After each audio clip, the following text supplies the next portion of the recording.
তো guys drone এখন ড্ৰোনখনৰ কাষত আছোঁ মই চাই লওক আপোনালোকে কেনেকৈ ড্ৰোন উৰোৱা হয় এইখন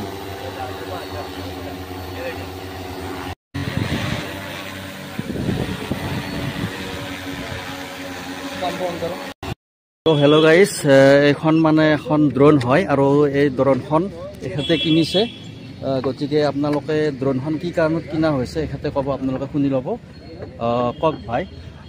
এই ড্ৰোনটো হৈছে এগ্ৰি স্প্ৰে ড্ৰোন আমি যিবিলাক স্প্ৰে মেচিনাৰী ইউজ কৰোঁ হয় গাইজ এইখন মানে নিজে নিজে তাৰমানে য'ত মানে ঔষধ দিব লাগে সেইটো তাৰমানে নিজে নিজে লোকেশ্যনটো লৈ আৰু ঔষধ ছটিয়াই দিয়ে খেতিৰ ওপৰত এনেকুৱা ড্ৰোন হয় এইখন আৰু লাহে লাহে মাটিত পৰিছে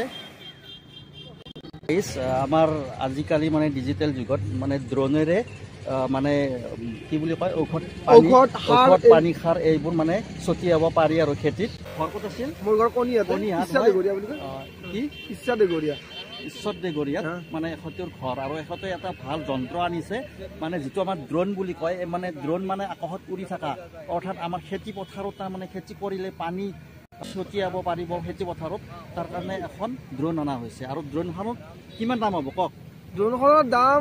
যিটো ড্ৰোন দিয়ে সেইটো 8 লাখ পৰে কিন্তু আমি এইটো এটা চেলকো ফাউণ্ডেশ্যনৰ লগত লগ লাগি আমি আনিছোঁ এইটোত আমাৰ 6,92,000 টকা আমাৰ পৰিছে ড্ৰোনটোত দাম আৰু এইটো আমাৰ ফিউজলেছ বুলি এটা তাতে যোগাযোগ কৰিলে আপোনালোকে পাব আমি এই বছৰ আমি 3টা ব্লক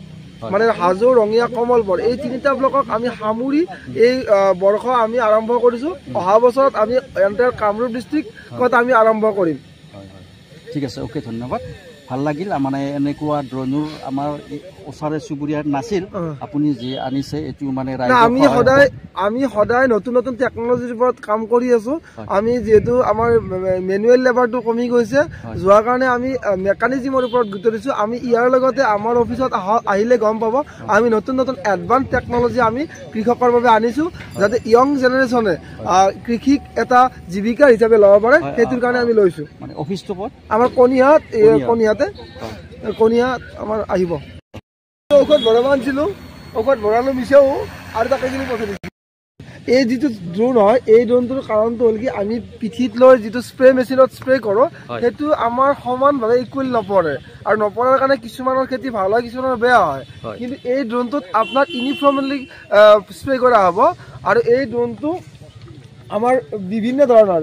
ঔষধ কীটনাশক ঔষধ সাৰ সকলো স্প্ৰে কৰিব পৰা যাব আমাৰ আজিকালি মানে ডিজিটেল যুগত মানে ড্ৰোনেৰে মানে কি বুলি কয় ঔষধ পানী সাৰ এইবোৰ মানে ছটিয়াব পাৰি আৰু খেতিত সেইটো কাৰণে আমাৰ এইখন ড্ৰোন অনা হৈছে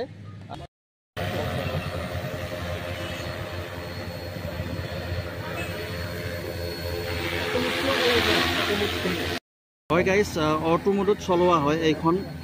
যিখন ড্ৰোন আনিছে আমাৰ কণিহাট এইখন চাই লওক বৰ্তমান অটো মোডত চলি আছে আৰু আমি চেলকো ফাউণ্ডেশ্যন লগত লগ লাগি আমি এই ড্ৰোনটো আমি পাৰ্চেছ কৰিছোঁ প্ৰায় 6,92,000 টকা আমাৰ খৰচ হৈছে আৰু লগতে আমাৰ যিটো আমাৰ পাইলটৰ কাৰণে যিটো ট্ৰেইনিং ল'ব লাগে আমাৰ সেই ট্ৰেইনিংটো অসম চৰকাৰৰ কেম্পখনৰ পৰা প্ৰভাইড কৰে কিন্তু প্ৰায় আমাৰ এজন ব্যক্তিক প্ৰায় 50,000 মান টকা খৰচ হয় আৰু কিন্তু আমাৰ যিহেতু ড্ৰোনটো আমি ফিউজলেছ কোম্পানীৰ ফিউজলেছ ইনোভেটিভ পৰা আমি লৈছোঁ আৰু তেখেতসকলে আমাৰ এই পেকেজত মানে যিটো ড্ৰোনৰ লগত এজনক পাইলটৰ যিটো চাৰ্টিফিকেট তেখেতসকলে প্ৰভাইড কৰিব আৰু বাকী আমি আগন্তুক দিনত ফিউজলেছে কৰিব আৰু আগন্তুক দিনত আমি আমাৰ এই অঞ্চলত ৰঙিয়া চাব ডিভিজনত আমি প্ৰায় ড্ৰোনৰ যিটো পাইলট 5ৰ পৰা 10 জনলৈকে আমি সম্প্ৰসাৰণ কৰাৰ কথা চিন্তা কৰি আছোঁ কাৰণ এইটো এটা নতুন টেকনলজি এই টেকনলজিটোত যেতিয়া মানুহে যাব আকৰ্ষিত হ'ব তেতিয়া দেখিব এইটো এটা আমাৰ কাৰণে আশীৰ্বাদ খুব ভাল কথা আৰু মানে এটা আশীৰ্বাদ হিচাপে আগবাঢ়ি আহিব কাৰণ গাঁৱত নাছিলে তাৰমানে এনেকুৱা ন গাঁৱত নাছিল বা আমাৰ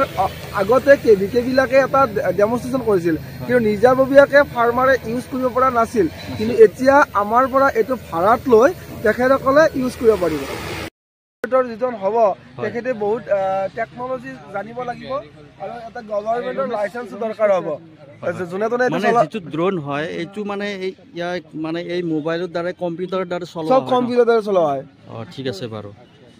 ইয়াত মোবাইল ফিটিং আছে ন এইটো মোবাইল জিপিএছৰ জৰিয়তে কৰা হয় আৰু গোটেই অটো সিস্টেমত কৰা হয় অটো সিস্টেমত এইটো মেনুৱেল নহয় অটো সিস্টেমত কৰা হয় এটা ক্লিক কৰিলে গোটেই আপোনাৰ আমি জিপিএছ মেপিং কৰি